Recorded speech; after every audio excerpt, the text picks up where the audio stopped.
Hello, everybody, and welcome to this week's episode of Paul Mash TV. I'm Paul Mash, and we're glad that you could join us again.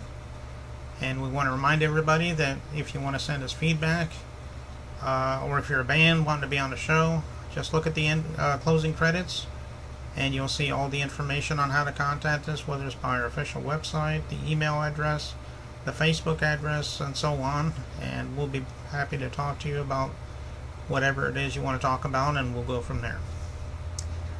This is yet another special edition, and on this episode, we interview Jim West from the Weird Al Yankovic Band. And if you can remember, 5 years ago, I interviewed John Bermuda Schwartz, the drummer, and Jim is the lead guitarist. And we're going to be spending a few minutes with him, and he's actually going to perform for us.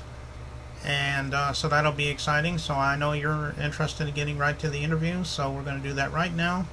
So here is Jim West of Weird Al Yankovic right here on Paul Mash TV. Of Paul Mash TV. We're glad that you could join us, and we have a special guest with us today. You might know him as the lead guitarist of Weird Al Yankovic. Please welcome Jim West. Thanks for How's it going? Aloha. We're glad that you could join us. He's from Los Angeles, California, of course, and last time we had someone from your band on our show, it was Bermuda, and he was a very nice guy to talk to. I'm hoping to get a couple of your others, such as Steve and Ruben, and maybe even Al himself, but I can't seem to get a hold of Al. He's a busy guy. yeah, exactly, and even Bermuda himself said he was going to try to see if he could contact him, tell him about the interview, and then maybe he could get on, but I never heard word. But hopefully one day. Sure. So I guess we can start off by saying how did you get involved in music, and how did you get in contact with Al, and maybe spend a little bit of time talking about that. Well, yeah, I started playing guitar when I was about 12. My older brother had played guitar, just for fun, and he had an old guitar lying around the closet, and one day I just looked at that thing and started playing around on it, even though it only had like 3 strings on it. And so he saw that I was interested in it, so he went out and got some new strings, and he got me a little book and a capo and this kind of stuff. And so I started, I don't know, I was just from the get-go I was really interested in guitar, and I just played all the time. And then I started playing in bands when I was about 16. This was in Florida. I grew up in Florida.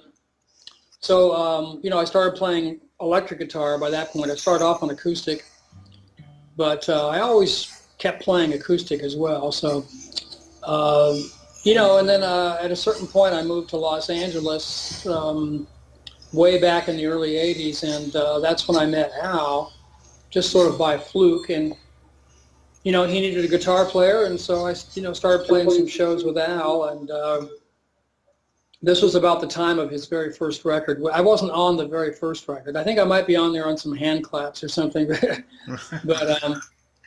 But starting with the record with, in 3D, that's when I started being on the records. Right. So anyway, yeah, it was one of those things. You come to LA, and the last thing you expect is you're going to be in a band with a guy who plays accordion.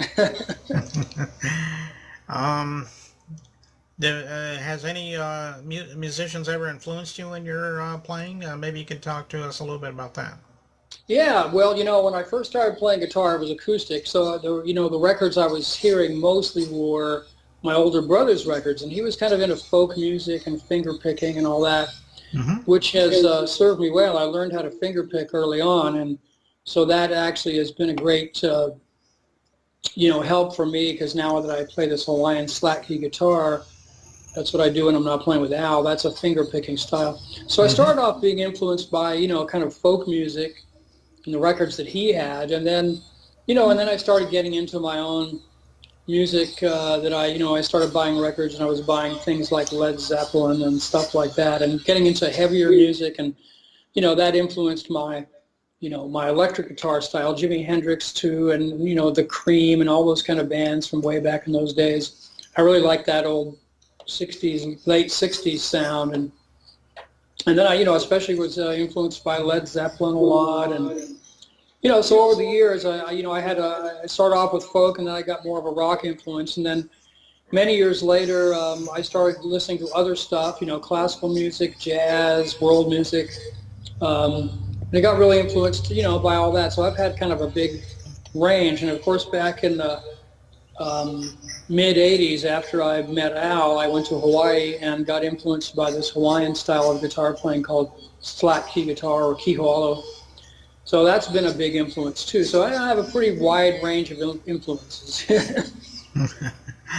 Okay, well that's good because I noticed that every time you play with Al, you always have different styles of music as well. I mean, like I said, I know it hasn't happened very many times, but I know your band has played a couple country songs, like the truck driving song, and then of course the Achy Breaky parody of Achy Right. Breaky song, and a Yeah. couple others. So I mean, I don't think there's really a style that I haven't heard Al do really. Yeah. Right. Certainly. Yeah.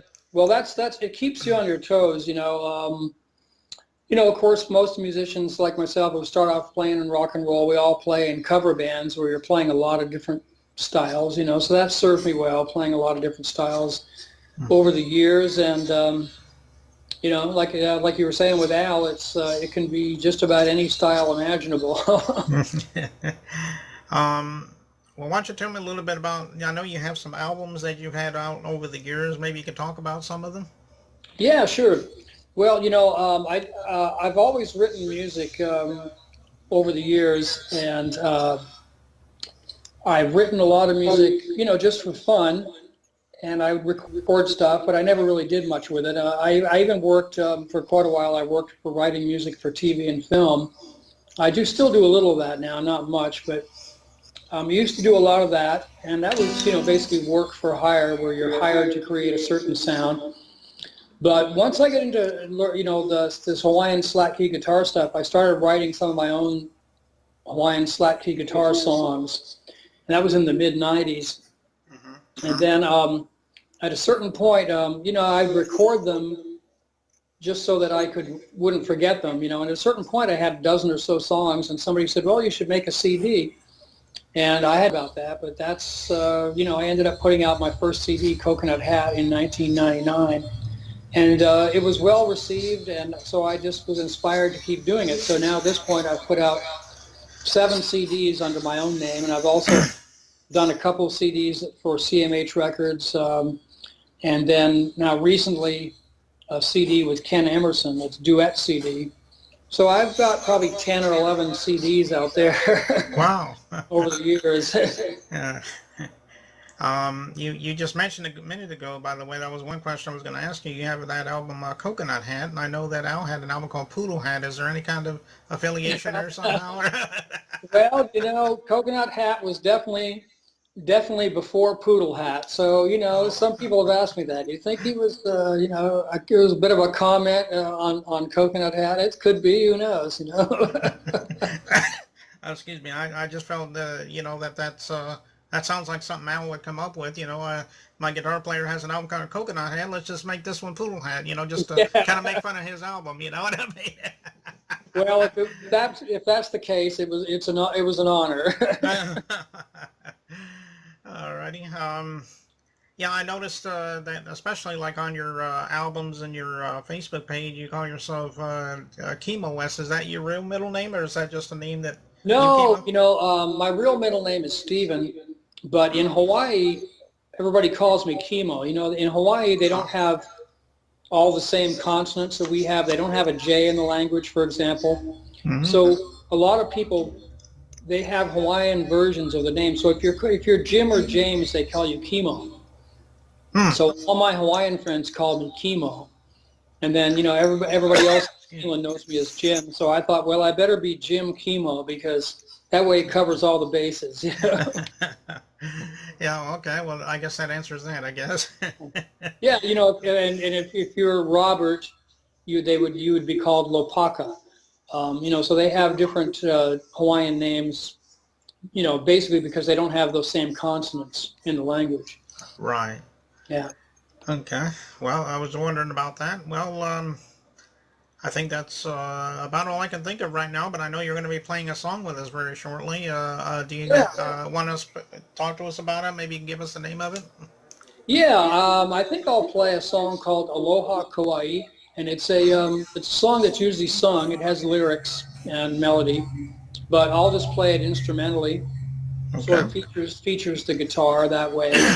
And it's it's a song. I love the island of Kauai. I go there every year, and it's the lyrics of the song talk about the mokihana flower, which is each island has its own island flower. So the mokihana is the flower of Kauai, and essentially it talks about the beauty of Kauai and the mokihana flower. But like I said, I'm just going to be playing it instrumentally, and that's about it for that. Okay. All right. Well, we'll be right back for that in just a moment. But I want to thank you again for stopping by. And if anytime you want to come by the show and plug something else, you're always welcome to come back, Jim. Well, thank you. Appreciate it. Mahalo. Okay. And we'll be right back in just 1 second.